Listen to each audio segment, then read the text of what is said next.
ننګرهار کې د 19 کلونو کم عمره ملي لوبډلې تمریناتي کیمپ.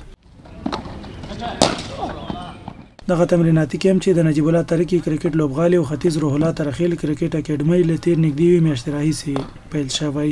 د روزونکو تمرکز تر ډیره د تنکیو ځوانانو په بیټینګ، بالینګ، فیلډینګ او فزیکي تکړښت باندې دی.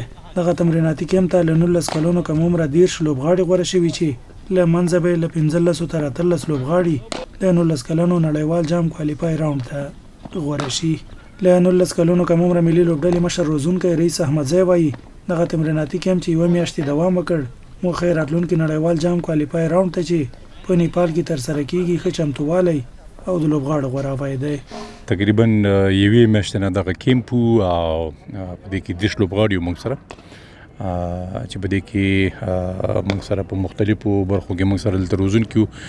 فټنس باندې دلته موږ د لوبغاړو سره ډېر کار هلته ورسره وکړو او ورسره په څنګ کې هغه بیټینګ، بالینګ او فیلډینګ باندې کوشش مو دا ده دغه د روان کوالیفاینګ راوند لپاره چې یو بهترینه لوبډله جوړ کړو. البته په دې کې هغه لوبغاړي هم وو چې تېز سفرونه هم کړي وو او په دې کې هغه لوبغاړي هم ورسره کوم چې په ریزرو کې وو. له 19 کلونو کم عمره ملي لوبډلې لوبغاړی نصیر معروف خیل او حفیظ زدران وایي په تمریناتي کیمپ کې ورته ټولې اسانتیاوې برابرې شوي دي او په خبره هڅه یې دا ده چې هیواد ته ویاړونه راوړي.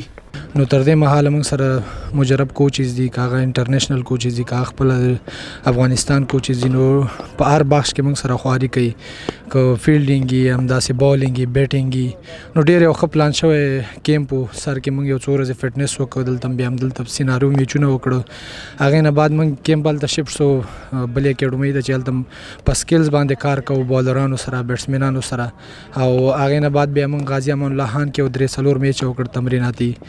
او دلته که کیمپ په اړه تاسو ته ووایم، دلته یو 28 ورځې کیمپ دلته موږ ته لګېدلی و چې په دې کې موږ سره په فټنس کې، فیلډینګ کې، بیټینګ کې، بالینګ کې موږ سره په دې کې هر اړخ کې موږ سره کار سوی دی.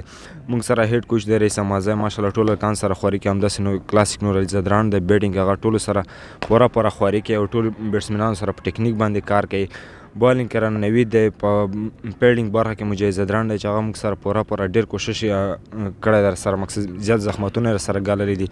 د مسؤلینو په خبره ننګرهار یې ځکه د 19 کلونو کم عمره ملي لوبډلې د تمریناتي کیمپ لپاره غوره کړ چې آب و هوا یې د نیپال هیواد له آب و هوا سره چې د نړیوال جام کوالیفای راوند سیالیو کوربتوب کوي ورته والی لري.